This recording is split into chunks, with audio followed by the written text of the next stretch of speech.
Welcome back dear commerce aspirants, twelfth commerce aspirants, welcome back. Last class में हम पढ़ रहे थे चैप्टर 6 स्टाफिंग, और आज हम पढ़ेंगे स्टाफिंग का एक इम्पॉर्टेंट टॉपिक जिसका नाम है रिक्रूटमेंट। इससे पिछले क्लास में हम बता दिया था कि हम स्टेज बाय स्टेज क्या क्या कंपोनेंट्स हैं। रिक्रूटमेंट, सिलेक्शन, ट्रेनिंग, 3 कंपोनेंट हैं स्टाफिंग चैप्टर के, वो हम अब लाइन बाय लाइन पढ़ने वाले हैं। ये मैं पिछले क्लास में बता दिया था, एक डायग्राम भी बनाया था आपके सामने ताकि आपको क्लियर हो कि किसके अंदर कौन सा सब बीट आता है। तो ठीक है, तो पहला है कंपोनेंट रिक्रूटमेंट। अगर आपको एक बार आप भूल गए तो एक बार मैं आपको डायग्राम दिखा देता हूँ, डोंट वरी।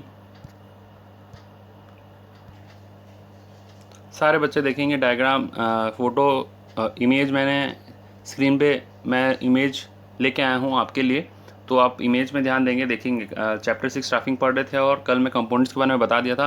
कंपोनेंट्स में there are 3 component, recruitment, selection and training. ठीक है, तो रिक्रूटमेंट का हम पढ़ रहे हैं। अब रिक्रूटमेंट वाला पार्ट हम शुरू कर रहे हैं। आज बहुत इंपॉर्टेंट पार्ट है, बहुत ही डायरेक्ट इनडायरेक्ट टाइप के क्वेश्चन सीबीएसई फ्रेम करता है इससे। ठीक है, तो इसको आपको अच्छे से समझना बहुत ज़रूरी है। तो ये वाला पार्ट हम पढ़ रहे हैं। आई होप आप सब ने ये डायग्राम अपने कॉपी में बना लिया होगा। तो रिक्रूटमेंट वाला पार्ट हम पढ़ेंगे। अभी हम इसमें पढ़ेंगे 2 टाइप के रिक्रूटमेंट होते हैं, इंटरनल और एक्सटर्नल रिक्रूटमेंट। कैसा होता है वो चीज़ सब बताया जाएगा। और इसमें 2 चीज़ आता है, ट्रांसफ़र और प्रमोशन। और एक्सटर्नल में क्या आता है,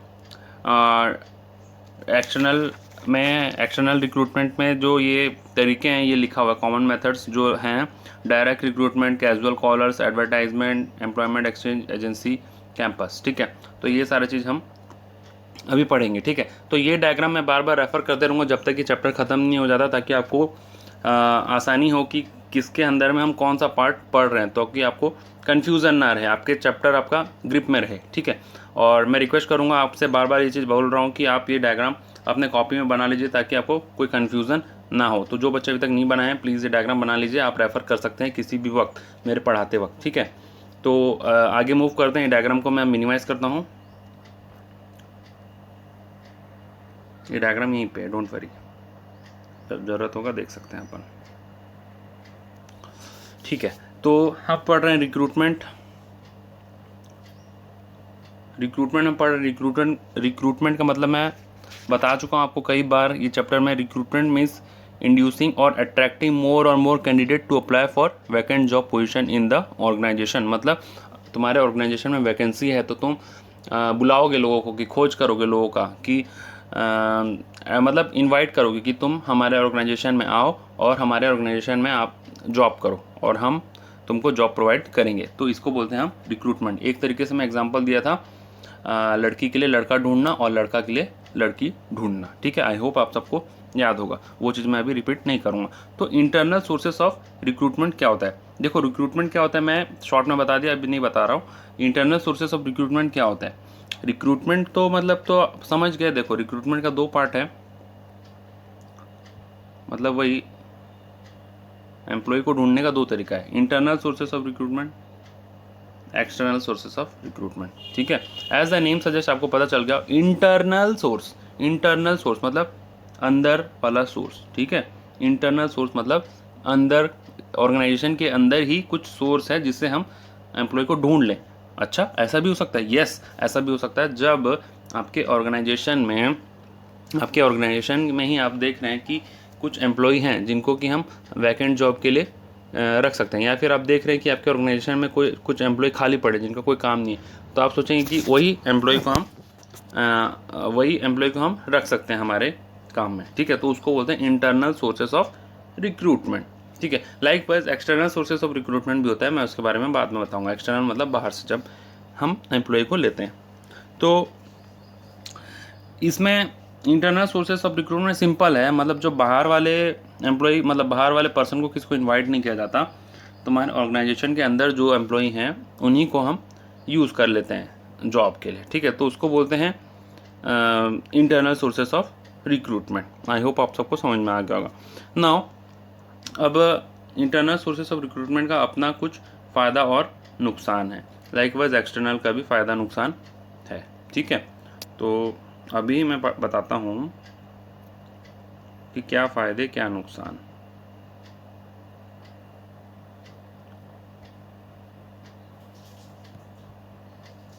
तो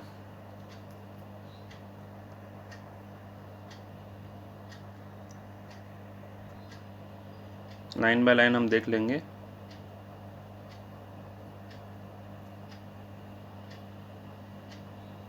फ़ायदे क्या क्या हैं, ठीक है, पहले फ़ायदे देख लेते हैं। फ़ायदा क्या है, बहुत आप खुद से भी बता सकते हैं कि खोजना नहीं पड़ेगा, ठीक है, पहले तो सर्च नहीं करना पड़ेगा, ठीक है। तो इसमें क्या बोलेंगे हम,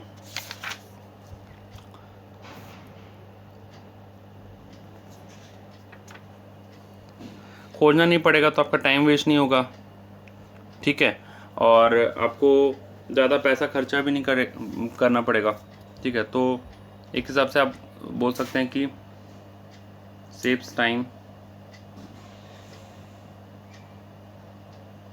ठीक है। नेक्स्ट पॉइंट क्या है, आप रिक्रूटमेंट जब करते हैं तो आप एडवर्टाइजमेंट निकालते हैं पेपर में, ठीक है, ताकि सारे कैंडिडेट आपके ऑर्गेनाइजेशन में आएँ। तो उसमें खर्चा होता है, ठीक है, तो वो खर्चा बच जाता है ना। तो क्या बोल सकते हैं, इट इज़ कॉस्ट सेविंग भी बोल सकते हैं, कॉस्ट सेविंग, और इकोनॉमिकल भी बोल सकते हैं, पैसा बच जाता है, ठीक है। तीसरा बेनिफिट क्या है,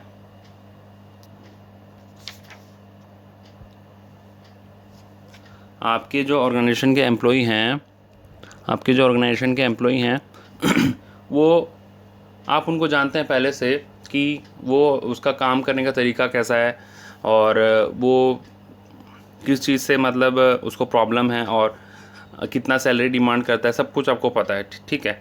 तो और एम्प्लॉय को भी पता है कि आपके ऑर्गेनाइजेशन में किस तरीके से काम करना है, क्या रूल्स एंड रेगुलेशन है, क्या चीज़ से बॉस को गुस्सा आता है, क्या चीज़ से बॉस खुश होता है।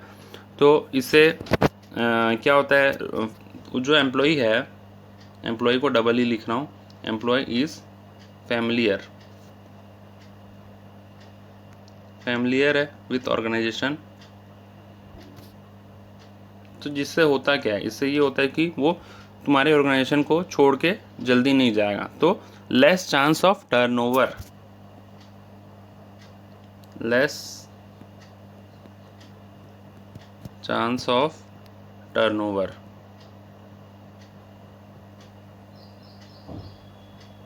टर्नओवर मतलब ये यहाँ पे टर्नओवर का मतलब है कि एम्प्लॉय लोग का आना जाना को टर्नओवर भी बोलते हैं, ठीक है। अब ये सेल्स टर्नओवर मत इसको यहाँ पे समझ लेना, ये टर्नओवर है तुम्हारा एम्प्लॉय आना जाना ऑर्गेनाइजेशन में, ठीक है, तो इसको टर्नओवर बोलते हैं। तो एम्प्लॉय जो पुराना एम्प्लॉय आपके ऑर्गेनाइजेशन का, वो आपके ऑर्गेनाइजेशन से फैमिलियर है, और अगर आप उसको रखेंगे तो उसके जाने का चांस कम है, ठीक है। नेक्स्ट पॉइंट क्या है, नेक्स्ट पॉइंट है it motivates the existing employ. आपने एम्प्लॉय जो आपके ऑर्गेनाइजेशन का एम्प्लॉय आपने उसी को रखा, तो उसको एक मोटिवेशन लगेगा, मोटिवेशन फील होगा। क्या मोटिवेशन फील होगा कि चलो मेरे को जॉब में रखा गया, मेरे को कुछ इंपॉर्टेंस दिया जाता है तभी तो मुझे जॉब में रखा गया ना। तो उसको मोटिवेशन फील होगा, वो मोटिवेटेड फील करेगा। और क्या है बेनिफिट, उसको ज़्यादा ट्रेन करने का ज़रूरत नहीं पड़ेगा, ठीक है।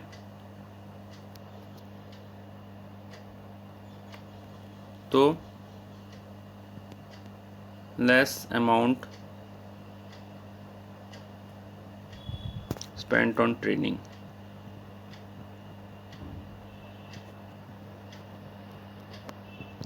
आप बोलेंगे कैसे, देखो जब कोई आपके ऑर्गेनाइजेशन में एम्प्लॉई आता है तो आप उसको ट्रेन करते हैं ना पहले कि ऑर्गेनाइजेशन का रूल्स रेगुलेशन कैसा है, कोई प्रोडक्ट मैन्युफैक्चर करना है तो उसका प्रोसेस कैसा है। तो जो एग्जिस्टिंग एम्प्लॉई है कहीं ना कहीं आपके ऑर्गेनाइजेशन से जुड़ा हुआ है, तो वो कहीं ना कहीं ये जानता है कि आप लोगों का प्रोसेस कैसा है, किस टाइप से आप लोग काम करते हैं, कोई सा प्रोडक्ट मैन्युफैक्चर कैसे किया जाता है। हाँ ये होगा कि देखो थोड़ा बताना पड़ेगा उसको, ऐसा नहीं कि पूरा से बताना पड़ेगा, तो इसीलिए लिखा है less amount spent on training. ऐसा नहीं लिखा है कि ट्रेनिंग देना ही नहीं पड़ेगा, ट्रेनिंग देना ज़रूर पड़ेगा, लेकिन कम ट्रेनिंग देना पड़ेगा, तो कम पैसा खर्चा होगा। क्लियर है, कोई बहुत ज़्यादा टफ टॉपिक है नहीं, बहुत सिंपल है, इसलिए मैं भी आपको इजी तरीके से बता देना हूँ फटाफट। अब देखो ये जो इंटरनल सोर्सेस ऑफ रिक्रूटमेंट है, इसमें होता क्या है, आपके ऑर्गेनाइजेशन में जो एम्प्लॉई है उसी को काम पे रखा जाता है, तो उसी को काम पे रखा जाता है तो वो मोटिवेटेड फील करता है। या तो उसका ट्रांसफ़र करवा दिया जाता है अलग डिपार्टमेंट में, या फिर प्रमोशन करवा दिया जाता है। ठीक है, तो ये दो तरीका है, मैं अभी आगे बताऊंगा आपको। इस तरीके से इंटरनल सोर्सेस ऑफ रिक्रूटमेंट होता है। ठीक है, तो बेनिफिट क्या है, जब एम्प्लॉय का प्रमोशन होता है, प्रमोशन कर देते हैं उसका जब, तो वो खुश हो जाता है। आई रिपीट, एक बात ध्यान से सुनिए। देखो, इंटरनल सोर्सेस ऑफ रिक्रूटमेंट करने का तरीका दो ठो है, यहाँ पे लिख देता हूँ, बेटर रहेगा। एक है ट्रांसफ़र, मैं कल बताया था वैसे ये चीज़। दूसरा है प्रमोशन। ठीक है, तो there are two methods of doing internal recruitment. Okay, transfer, promotion. तो जब आप अपने एम्प्लॉय का प्रमोशन करेंगे, प्रमोशन करके उसको अपने ऑर्गेनाइजेशन में रिक्रूट करेंगे, तो वो खुश होगा या दुखी होगा, आप खुद ही बताइए। ऑब्वियस सा बात है, वो खुश होगा। और जब वो खुश होगा तो उसका परफॉर्मेंस इंक्रीज़ होगा या डिक्रीज़ होगा, उसका जो परफॉर्मेंस है वो इंक्रीज़ होगा या फिर डिक्रीज़ होगा। ऑब्वियसली इंक्रीज़ होगा। तो जब प्रमोशन करते हैं तो उनका परफॉर्मेंस इंक्रीज़ होता है। तो यहाँ पे मैं लिख दूँ परफॉर्मेंस इंक्रीज़।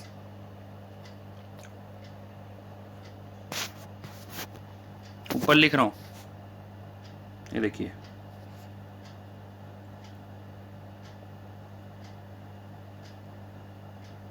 परफॉर्मेंस इंक्रीज, ऊपर वाला एरो मतलब इंक्रीज। क्लियर? ठीक है, तो दो तरीके होते हैं इंटरनल सोर्सेज ऑफ रिक्रूटमेंट के, एक है ट्रांसफ़र, एक है प्रमोशन। प्रमोशन से वो तो खुश हो जाएगा, और अगर उसका ट्रांसफ़र हुआ तो, अगर ट्रांसफ़र हुआ तो उसको क्या मिलेगा, उसको ट्रेनिंग मिलेगा, उसको ट्रेनिंग मिलेगा दूसरे जॉब करने के लिए। जैसे मान लीजिए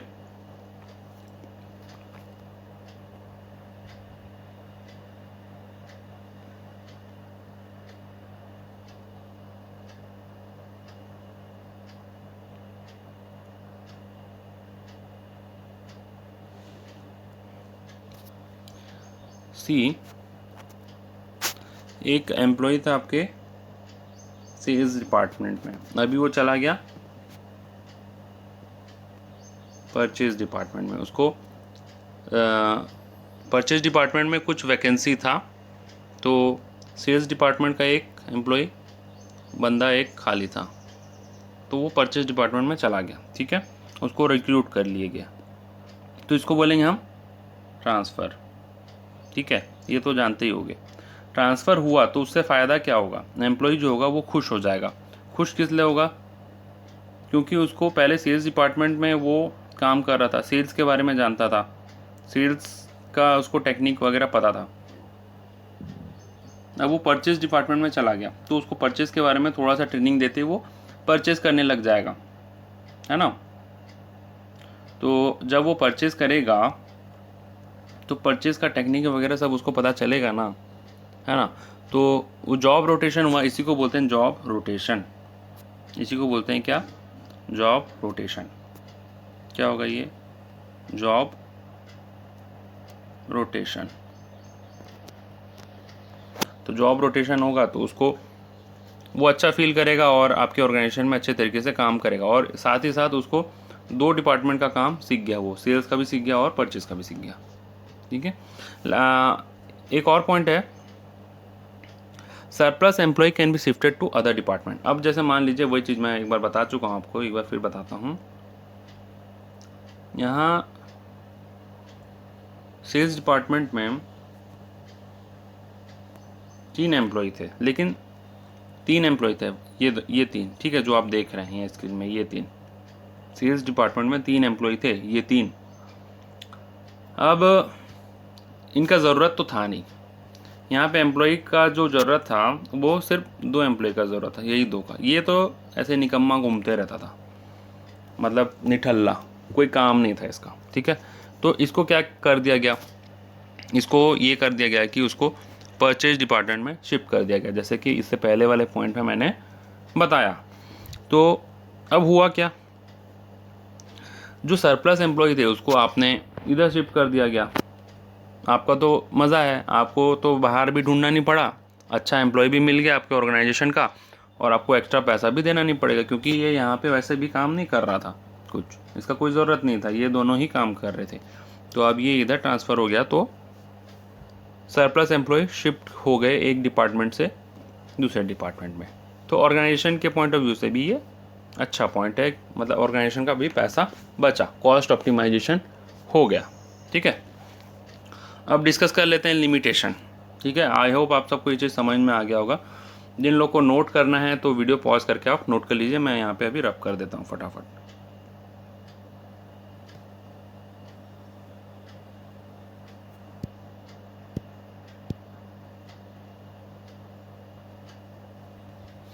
देखो, अब है लिमिटेशन। बुराइयाँ क्या हैं जब इंटरनल रिक्रूटमेंट करते हैं, तो क्या क्या बुराई हो सकता है। देखो फटाफट से मैं बताता हूँ, ज़्यादा इसमें डिस्कस ना करके। नो फ्रेश और new idea will come in the organisation. No fresh idea, no fresh idea मतलब जैसे आपके ऑर्गेनाइजेशन से ही आपने एम्प्लॉय को यूज़ कर लिया। जैसे हम यहाँ पे डिस्कस कर रहे थे, एक सेल्स डिपार्टमेंट वाला परचेज डिपार्टमेंट में चला गया, तो उससे क्या होगा, कोई नया इंसान तो आया नहीं आपके ऑर्गेनाइजेशन में। ठीक है, जो पुराना इंसान था, जो पुराना एम्प्लॉय था, उसी को आपने यूज़ कर लिया, तो नया आइडिया कहाँ से आएगा, तो इसलिए लिखा गया नो फ्रेश आइडिया। जो पुराने लोग थे उनका पुराना आइडिया ही है, फ्रेश आइडिया कुछ आने का नहीं है। देखो हर चीज़ में अपना अपना लिमिटेशन और बेनिफिट्स होता ही है, तो हर चीज़ का बेनिफिट लिमिटेशन है ही है। आप ऐसा मत सोचिए कि कौन सा इंटरनल सोर्सेस ऑफ रिक्रूटमेंट अच्छा है या एक्सटर्नल सोर्सेस ऑफ रिक्रूटमेंट अच्छा है। दोनों ही अच्छा है या दोनों ही ख़राब है, depending upon the situation. Organisation अपना सिचुएशन देख के इसको यूज़ करता है, तो जिस चीज़ का अच्छा ही है उसका कुछ ना कुछ बुराई ही है, बुराई भी है। ठीक है, तो नो फ्रेश आइडिया वाला पॉइंट आपको समझ में आ गया होगा, आई होप। सेकेंड पॉइंट है there will be limited choice. क्या आप ये बात मानते हैं, लिमिटेड चॉइस। एग्जाम्पल, ऑर्गेनाइजेशन में 1 2 3 4 5 ये सब एम्प्लॉय के नाम है। 1 एम्प्लॉय, 2 एम्प्लॉय, 3 एम्प्लॉय, 4 एम्प्लॉय, 5 ऐसा करके 5 एम्प्लॉय हैं। तो अब इंटरनल सोर्सेस ऑफ रिक्रूटमेंट करना है, तो चूज़ किससे करना पड़ेगा, इन्हीं पाँचों में से चूज़ करना पड़ेगा ना। कोई ऑर्गेनाइजेशन के बाहर से तो चूज़ कर ही नहीं सकते हम, तो इन्हीं से चूज़ करना है, तो लिमिटेड चॉइस हुआ ना, तो इसी को बोला गया लिमिटेड चॉइस। समझ में? और फ्रेश आइडिया भी नहीं है, फ्रेश आइडिया तो बाहर से लाने से होता है, इनके पास पुराना आइडिया है, तो इसको बोला गया लिमिटेड चॉइस। मतलब इन्हीं से चूज़ करना है, चॉइस ज़्यादा नहीं है, अगर एम्प्लॉय को लेना है तो इन्हीं में से लेना है, क्योंकि हम कर रहे हैं internal sources of recruitment. Clear? Now what is the third point?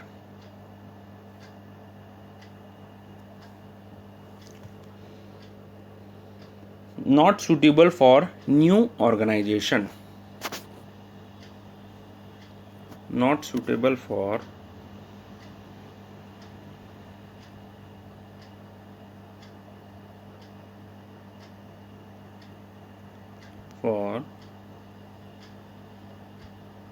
New organisation.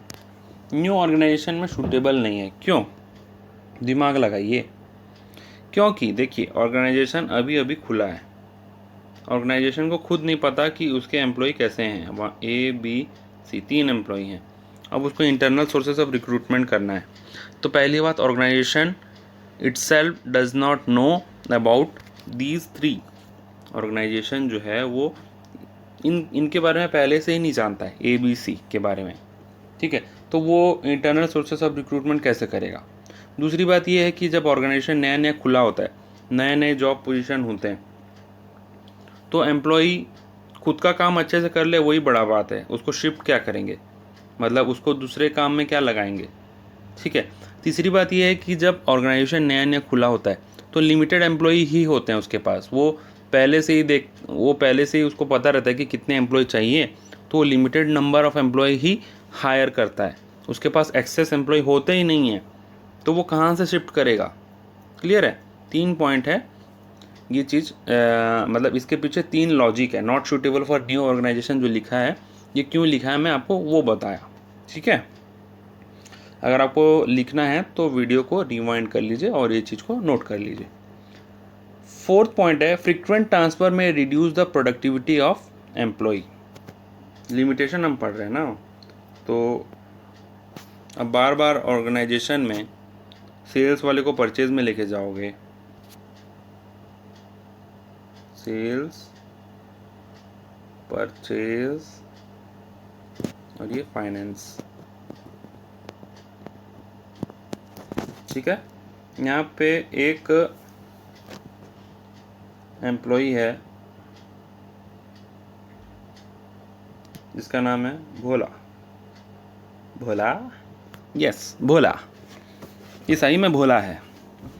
बेचारे के चेहरे पे मुस्कान ही नहीं रहती, इसको जहाँ बोलो वो चला जाएगा। नाम है ना इसका भोला, तो ये भोला है, ये भी फ़िलहाल सेल्स में है बेचारा, जो बोलो कर लेता है। अब इसको बोला क्या, अरे भोले परचेज में आ जाओ। बोला यस नो प्रॉब्लम, आ गया। बेचारा सेल्स का काम ढंग से सीखा नहीं था, इतना है परचेज में बुला लिया। फिर परचेज में काम किया, थोड़े दिन गए थे कि नहीं गए थे, उसको बोल गया अरे भोला आ जा फाइनेंस में आ जा। बोला यस, बोला है ना तो बोलेगा ही नहीं, तो फाइनेंस में आ गया। तो अब इसका हालत वो उस धोबी के कुत्ते के बराबर, न घर का न घाट का। आई होप आप सबको समझ में आ गया होगा। ये भोला जो है ये सेल्स का काम तो सीखा नहीं था, उसको परचेज में ले आए। फिर परचेज का काम सीखा नहीं, उसको फाइनेंस में ले आए। तो अब ये फाइनेंस में ना तो उसको सेल्स आता, ना परचेज आता, ना फाइनेंस आता। तो ये फ्रीक्वेंट ट्रांसफ़र करना सही है क्या, आप खुद बोलिए। सही नहीं है। अगर इसको लिमिटेड तरीके से यूज़ किया जाए, इंटरनल सोर्सेस ऑफ रिक्रूटमेंट को अगर लिमिटेड तरीके से यूज़ किया जाए तो ये सही है।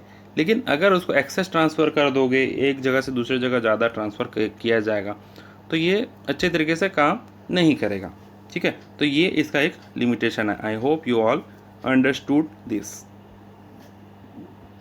अभी हम पढ़ेंगे methods. Internal sources of recruitment करने का 2 तरीका होता है, जैसे कि मैंने आपको अभी बताया था थोड़ी देर पहले।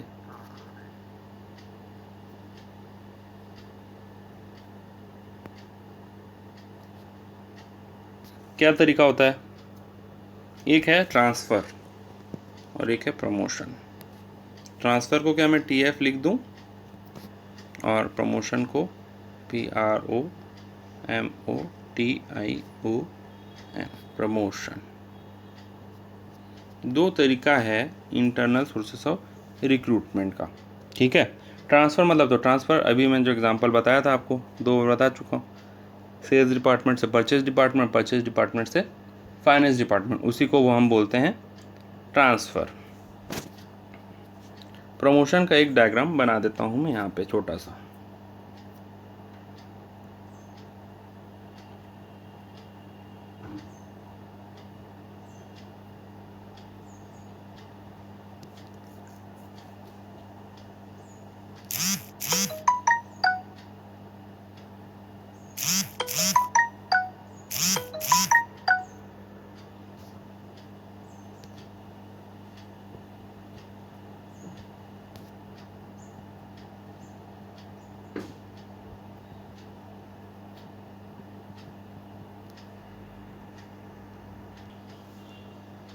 So in the screen you can see there is a example of promotion. I can explain now. Promotion कैसे होता है वो बता रहा हूँ। एक यहाँ पर सेल्स हेड बैठा हुआ है, उसके नीचे है सेल्स मैनेजर और एक इसके नीचे है सेल्समैन।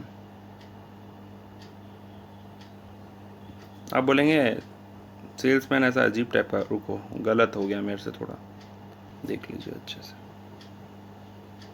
अब ठीक है, चलेगा काम, चला लीजिए, मुझे ड्राइंग नहीं आता ज़्यादा। तो प्रमोशन का मतलब आप जानते ही हैं, सेल्समैन बन जाएगा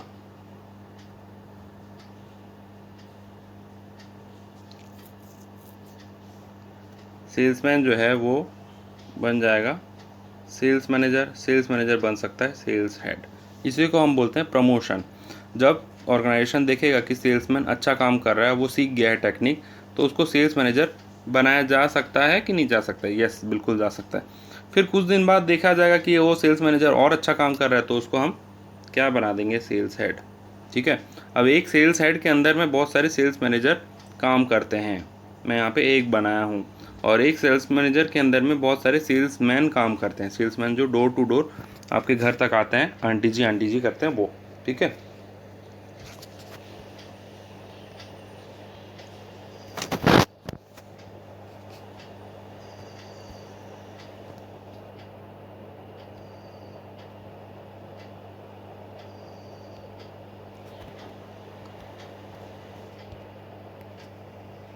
तो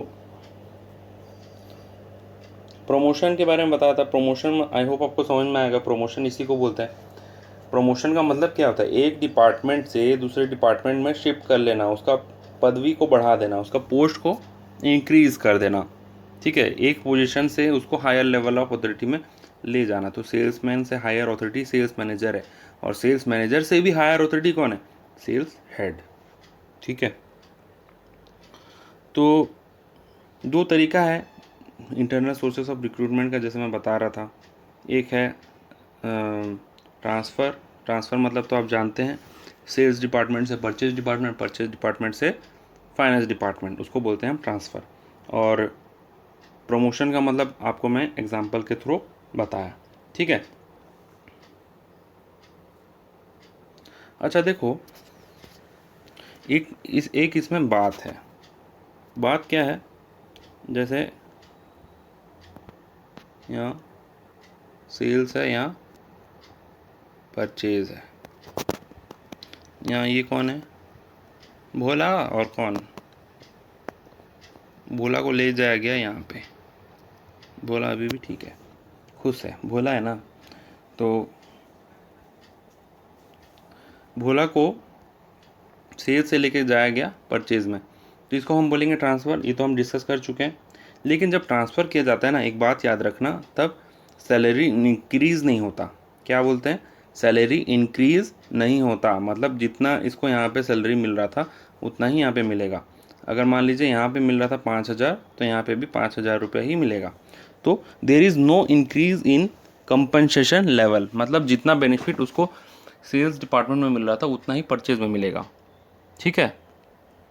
रैंक वगैरह भी चेंज नहीं होगा। अगर सेल्स डिपार्टमेंट में वो सेल्समैन था, तो परचेज डिपार्टमेंट में भी वो सेल्समैन ही रहेगा। मतलब परचेज मैन रहेगा, सेल्समैन तो नहीं, परचेज मैन रहेगा। वो डोर टू डोर जाके, मतलब शॉप टू शॉप जाके परचेज करेगा। खाली उसका जगह चेंज हो जाएगा। पहले सेल्स डिपार्टमेंट में बैठता था, अभी परचेज डिपार्टमेंट में बैठेगा। ये चीज़ को ध्यान में रखना। ट्रांसफ़र और प्रमोशन में बहुत बड़ा डिफरेंस यही है। लेकिन प्रमोशन में क्या है? लेवल इंक्रीज़ होगा, कंपनसेशन इंक्रीज़ होगा। ठीक है। अब ऑब्वियस सा बात है, प्रमोशन के नाम से लोग खुश क्यों होते हैं? क्योंकि सैलरी इंक्रीज़ हो जाता है, ऑथोरिटी बढ़ जाता है। ठीक है। रेस्पॉन्सिबिलिटी भी बढ़ता है, तो सैलरी भी बढ़ता है। तो there is a difference between transfer and promotion. Maybe ये CBSE पूछ सकता है आपसे ये छोटा सा डिफरेंस। ठीक है। आई होप आप सबको ट्रांसफ़र और प्रमोशन समझ में आया होगा, और उसका बेनिफिट और लिमिटेशन समझ में आया होगा। ठीक है।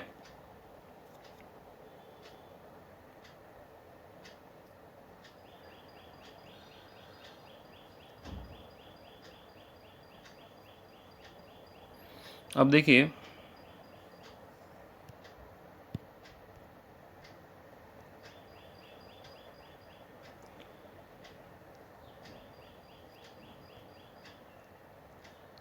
हम ये भी पढ़ने वाले थे, एक्सटर्नल सोर्सेस ऑफ रिक्रूटमेंट। ठीक है। एक्सटर्नल सोर्सेस ऑफ रिक्रूटमेंट मतलब आपको जहाँ बाहर से एम्प्लॉय को लेके आते हैं आप ऑर्गेनाइजेशन में, विद इन ऑर्गेनाइजेशन नहीं होता है। मतलब विद इन ऑर्गेनाइजेशन आप एम्प्लॉय को सिलेक्ट नहीं करते हैं। ठीक है। तो अभी अगर मैं इसको पढ़ाऊँगा तो वीडियो लंबा हो जाएगा, तो इसको हम पढ़ेंगे नेक्स्ट क्लास में। ठीक है। तो एक बार मैं आपको बता देता हूँ कि क्या क्या चीज़ हम आज कंप्लीट किए। देखिए, स्टाफिंग का कंपोनेंट्स हम पढ़ रहे थे, कंपोनेंट्स में हम रिक्रूटमेंट पढ़ रहे हैं, रिक्रूटमेंट में हम इंटरनल सिलेक्शन ये वाला पार्ट हम कवर किए हैं। फिर नेक्स्ट क्लास में हम ये करेंगे, लाइकवाइज ऐसा कंप्लीट करेंगे, ठीक है। I hope you all enjoyed the video. Thanks for watching this video. If you really like this video, press the like button, subscribe to this channel to get such latest videos, and tell to your friends to subscribe this channel, share with your friends, comment with the video, comment in the video to get to, if you have some doubt you can comment in that video. Okay, thank you very much, have a nice day, bye bye.